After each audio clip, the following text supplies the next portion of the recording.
Hey friends, what's up? Ash here, welcome back to Gents. Today we're talking about fragrances that are perfect for a night out or a date night, whatever you want to call it, during the warmer weather months. So spring, but more specifically summer and early fall. Now, typically when you think of date night fragrances, you think of things that are going to be really sweet, really warm, sexy, spicy. You know, stuff like the one eau de parfum from Dolce & Gabbana or Parfums de Marly Layton, something like that. But maybe those fragrances are just a little bit too warm or too sweet or too heavy. Maybe not the one eau de parfum, but you get the drift. Maybe they're just a little too much for when it's hot out. So the fragrances I have here will solve that problem for you. They're going to be a good mix of both fresh and sweet. And because I'm biased, I'm gonna throw this one out there. Terra Nova, a fragrance I creatively directed, perfect for a date night, night out, or daytime, or really anytime. And it's nominated for Men's Fragrance Release of the Year by the Fragrance Foundation. You can get it in every Perfumania or fragrance outlet store in the United States, or you can check it out online and use the code GENTSCENTS for 20% off the entire website. It's linked below, but that's not one of the official ones in the video. These are in no particular order. We got niche, we got designer, we got the whole gamut. Gonna kick things off with this one, Le Beau Le Parfum from Jean Paul Gaultier. This may be the best choice out of everything here, just as far as what I think makes the perfect warm weather night out fragrance. And that's gonna be because of what this is. It has freshness to it. When you spray it on, it doesn't go on super heavy, but it does last a long time, and it has this tropical sort of sweetness that really pulls attention, pulls compliments.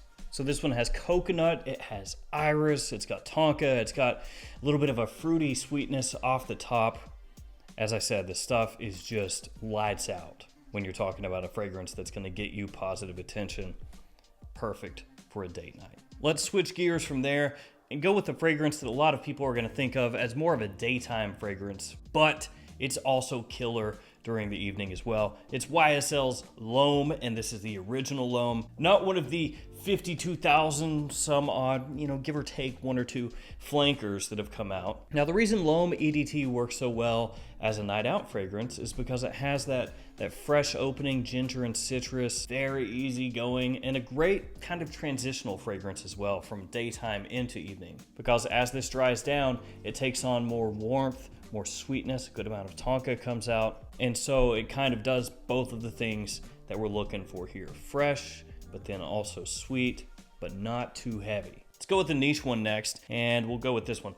Goldfield and Banks Bohemian Lime. It's a zingy citrus opening here, and you've also got bergamot in there, and as it dries down, a good amount of fresh woods. So this one's not going to get quite as warm as the last two fragrances as it dries down. It keeps it more classy, woody, clean, but it is another fragrance that people just absolutely love. It has great versatility, and when it first came out, some people were actually calling it Lime Ventus.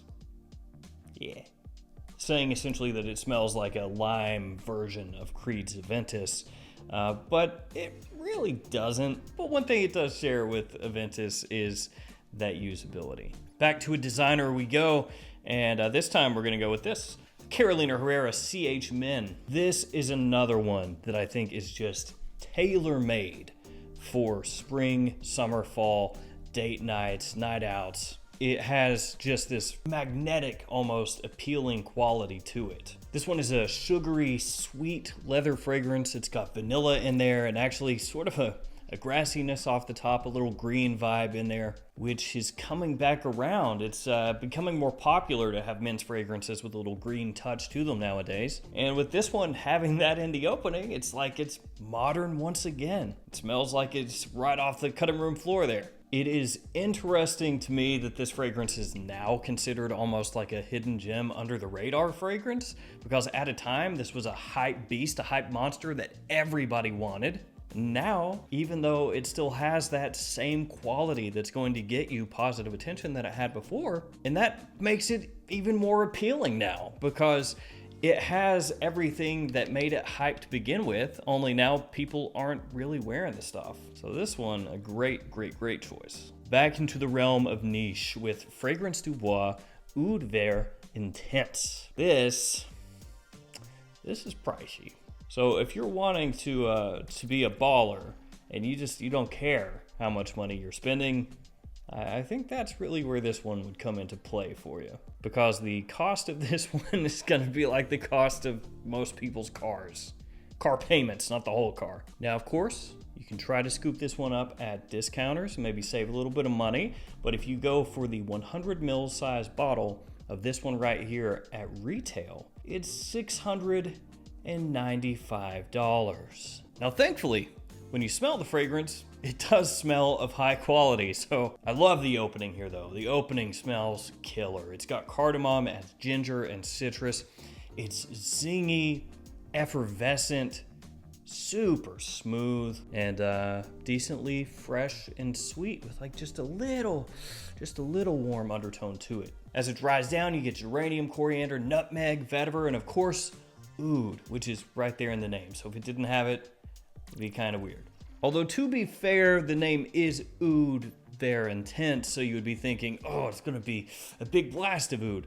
And it's not. There's not a whole ton of oud coming across here in any kind of animalic way or anything like that. But that does make it better for evenings out, for date nights, because instead of taking on a funky animalic, like kind of a poopy smell. But yeah, you don't get that. And to be fair, I think I've been desensitized to a lot of funky smelling oud fragrances. Because the other day I had somebody in here, they were smelling different fragrances.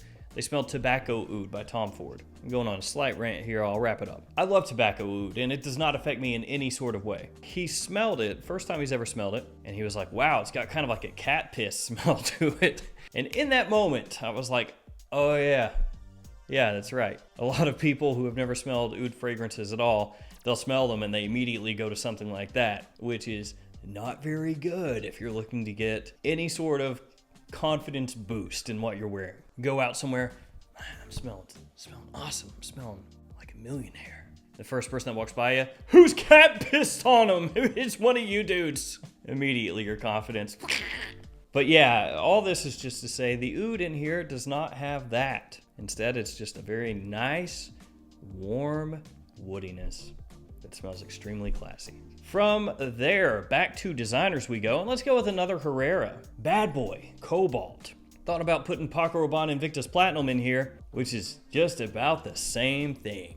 They're really similar, the two. Cobalt is another one, though, that I think really nails down perfectly that whole summertime night out fragrance archetype, because it has this nice freshness, this fruitiness. Here it has plum, so it's a little bit darker than you would usually expect from a fragrance that you might wear in the higher heat seasons. And yet it doesn't go too cloying, too heavy, too dark, so you can still pull it off during the spring, summer, and fall during the evening very easily. And when you look at the note breakdown and you see that it has truffle in the base. Yeah, truffle, just like Black Orchid from Tom Ford.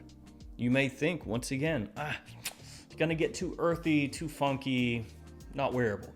But no, not at all. Keeps this great sweetness as far as an evening out scent for those months, from the opening into the dry down, and it's balanced out with some aromatic notes and just enough freshness. Let's go with something fresher though next, Sedley from Parfums de Marly. Now I will say, Sedley is a much more attractive fragrance, and that goes for Parfums de Marly in general, when you can get it at a discount. And Parfums de Marly has been cracking down a little bit on discounters, it would seem, compared to previously when you could find Parfums de Marly discounted all day, every day. Now a lot of discounters are putting them at full retail.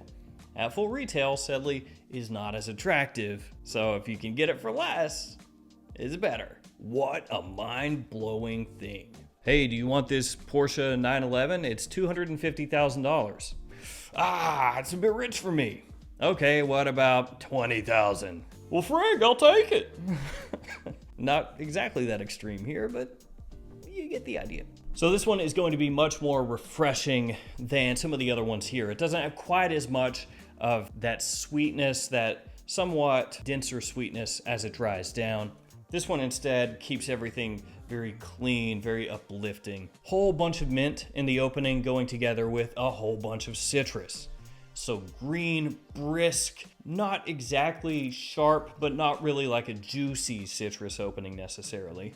It's not syrupy sweet. Then as it dries down, lavender and rosemary come out, so you get this really nice, slight herbal touch to it. The lavender keeping things very clean, and then a solid amount of ambroxan as it hits the dry down. And for a fresh fragrance, it has very good performance as well, so it lasts a long time. Another one that's great during the day or the evening when it's warm out. Eros Flame is up next. Hey, Eros Flame, good to see you, bud. This fragrance right here, he's like a redheaded stepchild, but it's good. It's real good. So they need to come out with Eros Heart, Eros Wind, you know, all the others. And then they come out with, after they do all the Captain Planet kids, Eros Planet. Oh, I just dated myself. Absolutely, like nobody who was born maybe 5-10 years after me even knows who Captain Planet is. It's got a great sweetness, freshness. It's got Kinoto in there, which really helps set it apart from the original Eros.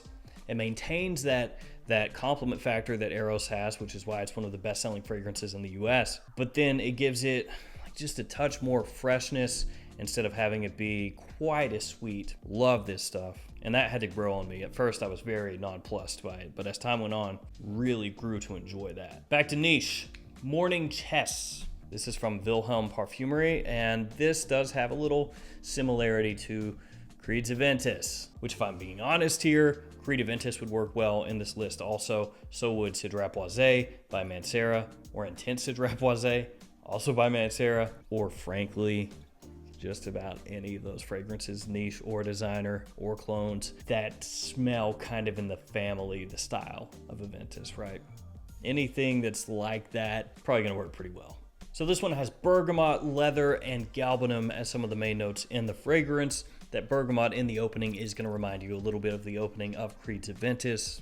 It does have like a light kind of smokiness to it, but not as much as you're going to get from Aventus with that birch note that Aventus does have. This is another one that works equally well during the day or the evening. Good performance as well, and I think it's a good bang for your buck, at least as far as niche fragrances go. Last one is from Hugo Boss. It's Boss Bottled United Eau de Parfum. Now keep in mind, there is also a Boss Bottled United Eau de Toilette. And there's a slight difference there. So the one I'm talking about is the EDP, just so we're super clear here. This one is a little bit overlooked, and you can find this at some discounters now, at least as of when I'm filming the video, for just under $40. And that's a pretty good price for what you get here. The opening smells great. It's got blood orange in there and mint. So it's another fragrance with just that little bitty touch of greenery, but then a very fresh and lively orange note in there. It gives you that citrus that makes it so appealing to so many people. You also have a little orris or iris in here, so nice creaminess from that, and then cashmere giving you a fuzzy, warm kind of base that everything plays off of. You also have patchouli in there, you've got vetiver in there, and that's going to be on the fresher side of those two notes as well. So this is another one of those fragrances that just kind of straddles that line. You know, it's not all the way super fresh and light, but it's also not really heavy and dense and cloying. So it walks that line very well, gives you a bit from both worlds, and it's a fragrance that I think most people are gonna really love, especially for that lower price point. At retail, a little iffy, but for less than half of retail, now you're talking. So there we go, 10 different fragrances that are gonna have you smelling amazing for a date night or a night out during late spring, summer, early fall. Thank you all for hanging with me. Stay safe out there, and I'll see you tomorrow with another fragrance video. See you guys later.